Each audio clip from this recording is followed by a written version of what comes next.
अस्सलाम वालेकुम students, welcome to bio with Aneela. Class 10 का टॉपिक जो डिस्कस करने लगे मेरे चैप्टर में, बेसिकली थर्ड चैप्टर का आपका लास्ट टॉपिक है एपिलेप्सी। स्टार्ट करते हैं बिस्मिल्लाहिर्रहमानिर्रहीम। बेसिकली बेटा एपिलेप्सी पढ़ने से पहले हम लोग थोड़ा सा नर्वस डिसऑर्डर्स के बारे में रिकॉल करें कि जो नर्वस डिसऑर्डर्स होते हैं वो क्या होते हैं, जो कि ब्रेन और स्पाइनल कॉर्ड से रिलेटेड होते हैं। तो उसमें दो तरह के हम लोगों ने पढ़े थे, एक वेस्कुलर डिसऑर्डर्स होते हैं और एक फंक्शनल डिसऑर्डर्स होते हैं, जिसमें हम लोगों ने पैरालिसिस पढ़ लिया हुआ है, फाले जिसको कहा जाता है, वो जो कि वेस्कुलर डिसऑर्डर था। मेरे लास्ट वीडियो में आप लोग देख सकते हो। ठीक है, आज का जो हमारा टॉपिक है एपिलेप्सी, ये बेसिकली क्या है, उर्दू में इसको मिर्गी कहा जाता है और ये ब्रेन का जो बेसिकली क्या है, फंक्शनल डिसऑर्डर है। जो ह्यूमन ब्रेन है उसका जब फंक्शनल डिसऑर्डर हो जाता है उसकी वजह से ये एपिलेप्सी हो जाती है, जिसको उर्दू में मिर्गी कहा जाता है। ठीक है जी, मिर्गी इसको कहते हैं।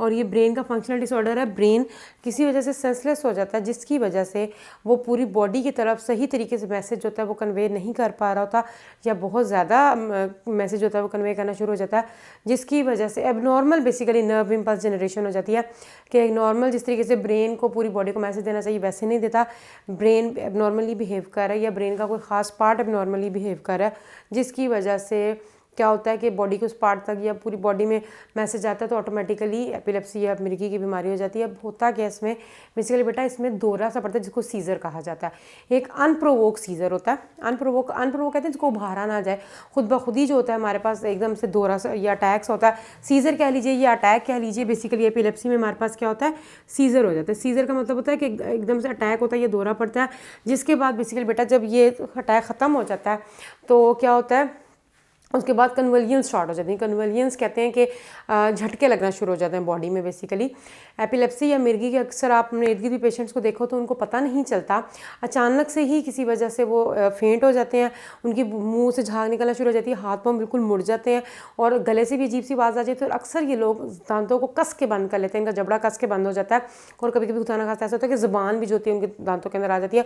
लोग ऐसे केसेस में क्या करते हैं, उनके मुँह में फ़ौरन चमचा रख देते हैं कि कुछ रखो ताकि जो है वो ज़बान दांतों में ना आए। एक तरह से तो सेफ भी है, मगर चमचा या वो हार्ड चीज़ होती है, वो कितनी ज़ोर से उस चीज़ को प्रेस करे तो ये खुदा ना खास्ता मसला भी क्रिएट कर सकता है। बेसिकली बेटा ये जो मिर्गी का जो मसला है, इसको बहुत ही ज़्यादा जो है वो साइकोलॉजिकल प्रॉब्लम भी है, नर्वस प्रॉब्लम है, मगर इसको लोग दूसरी तरफ ले जाते हैं कि जी ये कोई खुदा ना खास्ता कोई इस पर कोई असरात हैं। क्योंकि जिस तरीके से बंदा एकदम गिरता है, आंखें उलट जाती हैं, मुंह से झाग निकलना शुरू हो जाती है और लोग समझते हैं कि जिस्म भारी हो गया। हालांकि आप कभी अपना भी जिस्म भी देखो कि जिस टाइम पे आप फेंट होते हो तो ऑटोमेटिकली इंसानी बॉडी वैसे जब अपने आप को ढीला छोड़ देती है तो आपका जितना वजन होता है वो अगले को फील हो रहा होता है, तो वैसे जिस्म लगता है कि भारी हो गया। तो जी कहते हैं कि तो बंदा उठाया ही नहीं जा रहा था, वो असल में खुदा ना खास्ता एपिलेप्सी भी हो सकता है। एपिलेप्सी जिसमें कि एकदम से दौरा सा पड़ता है, दौरा पड़ने के बाद 5-10-15 मिनट के बाद ये फिट रहता है, जिसको फिट भी कहते हैं या सीज़र कहते हैं। और फिर उसके बाद क्या होता है कि उसके बाद थोड़ी देर बाद बंदा वो नॉर्मल भी हो जाता है। मगर ऐसा अक्सर ये होता है कि ये बेचारे जहाँ गिरते हैं उनको चोट ऐसी लग जाती है, अगर खुदा ना खास्ता सर पे चोट लगी है तो वहीं पे दोबारा चोट लग सकती है, पता नहीं चलता, बड़ी खतरनाक बीमारी है। अच्छा, अब इसके कॉजेज़ क्या हैं। कॉज कहते हैं वजूहात क्या होती हैं जिसकी वजह से एपिलेप्सी होती है। एपिलेप्सी अगर तो यंग एज में हो, मतलब बुढ़ापे से पहले हो रहा है, तो ये जेनेटिक भी हो सकता है, ये डेवलपमेंटल प्रॉब्लम भी हो सकती है, जेनेटिक भी हो सकता है, या फिर हमारे पास डेवलपमेंटल कोई मसला आ गया कि ब्रेन का वो पार्ट सही तरीके से डेवलप नहीं हो सका तो वो भी हो सकता है। बेसिकली बेटा जेनेटिक भी हो सकता है कि फैमिली में किसी को है तो आगे भी रन कर सकता है, मगर मैंने जो देखा है, जो आपकी बुक में मेंशन नहीं है, वो सबसे ज़्यादा जो होता है वो डिप्रेशन या स्ट्रेस या टेंशन से जो होता है वो होता है।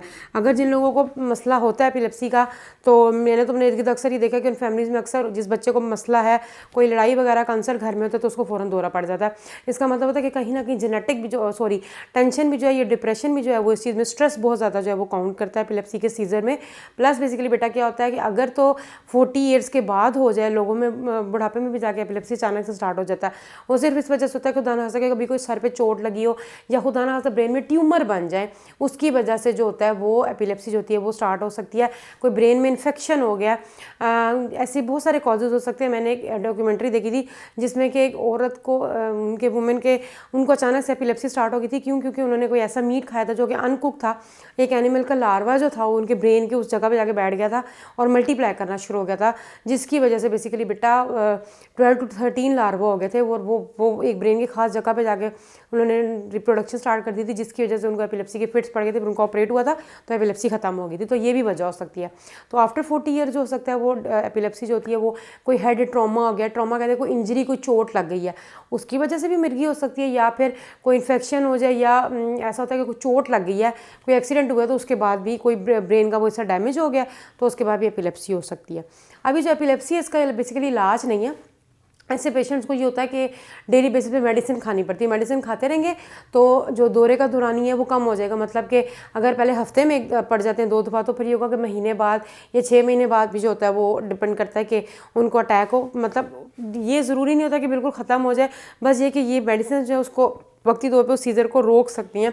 कौन सी मेडिसिन है हमारे पास, इसका ट्रीटमेंट क्या है? एंटी एपिलेप्टिक मेडिसिन होती हैं। एक तो एंटी एपिलेप्टिक मेडिसिन है, फिर हमारे पास एक है जी एंटी कन्वलिएंट। कन्वलिएंस कैसे बेसिकली किसको कहा जाता है? झटके लगने को कहा जाता है। तो एंटी कन्वलिएंट के बॉडी को जो झटका लगने से रोकने के लिए मेडिसिन हैं, या एपिलेप्सी से रिलेटेड एंटी एपिलेप्टिक मेडिसिन हैं जो कि पेशेंट को डेली जो होता है वो खानी पड़ती हैं, ताकि उसके जो अटैक है उसको उसके दौरानी को कम किया जाए या टाइम ड्यूरेशन उसकी बढ़ाई जा सके। ठीक है, ये फंक्शनल डिसऑर्डर है, ये भी पेपर पॉइंट ऑफ व्यू से इंपॉर्टेंट है। डेफिनेशन आ जाती है क्या है? अनप्रोवोक्ड सीजर है, जिसके बाद कन्वलिएंस स्टार्ट हो जाती है। कॉजेज़ क्या हैं?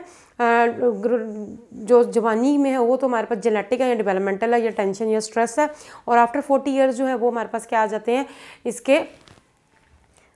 आफ्टर 40 ईयर्स जो होता है ये होता है कि हेड ट्रॉमा हो गया, इंजरी हो गई, चोट लग गई, या कोई ब्रेन में इन्फेक्शन हो गया, उसकी वजह से हो जाता है।